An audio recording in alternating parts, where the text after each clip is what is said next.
I ended up at Regional Urology about 2 years ago at the age of 52 through a routine blood examination through my yearly visits with my family doctor.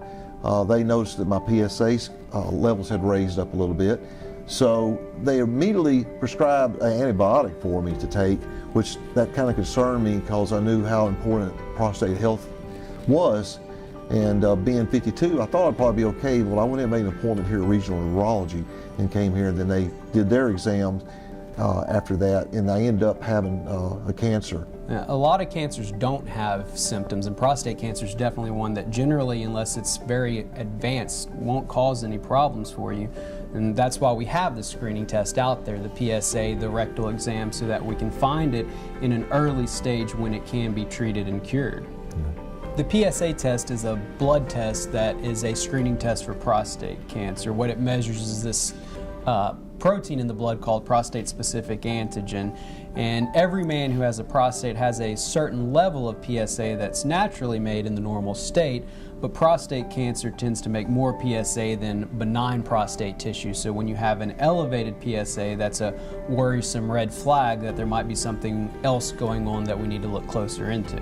So if we're concerned about your PSA or your physical exam, we'll talk about doing a biopsy. We have to get a biopsy to get some tissue to actually diagnose prostate cancer. We do that with a needle guided through the rectum into the prostate, and we take several random biopsies of the prostate to see if we can find anything concerning. I did the rectal exam, which only takes a couple of seconds, literally, very easy to do.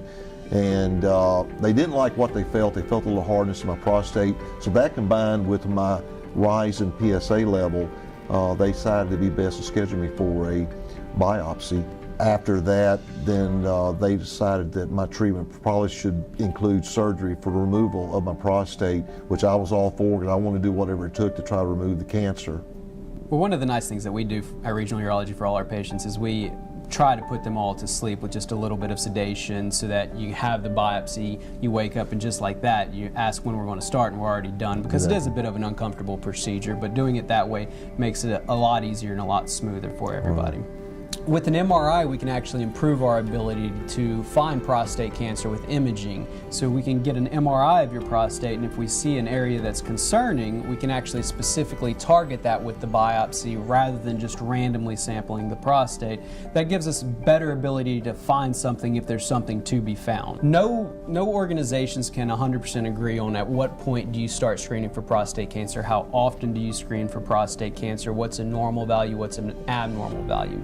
My general opinion is that when a man turns 40, regardless of your risk factors, that you need to have a PSA screening test and a digital rectal exam. And at that point in time, this follow-up should be individualized. If you have a very low risk, then maybe every few years. If you're at a high risk, such as African American men who unfortunately do have a much higher risk, or if your PSA's already a bit elevated, say it's 2, then maybe you need much closer follow-up than somebody who has a PSA of 0.2. You're absolutely right. Now that I've been involved with trying to be an advocate for prostate cancer, I've been amazed at the people down to the age of 37, 38 years old. So I think it's very important as early as 40, like you say, to go ahead and start trying to get tested. You figure out what your individual normal is. That way over time you can see if it's going up. Because while your normal might be 2, my normal might be 6, right? And so everybody's a little bit different, but seeing it over time, what it does means a ton.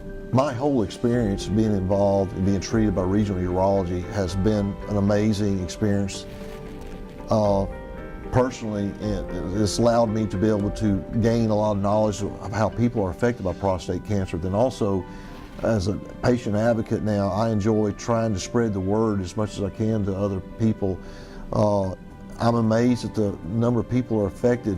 Louisiana ranks number 2 in the country for prostate cases, only behind Mississippi, which ranks number 1. And 1 in 7 men are diagnosed with prostate cancer. Regional Urology has the most caring staff that you could ever ask for, and in my case, has helped me, my family, even my own brother now has been diagnosed with prostate cancer. And even though we had no family history in this in the past, Regional Urology has now just recently operated on my brother. Their technology is the latest and greatest, And I appreciate what they've done for me and for my family.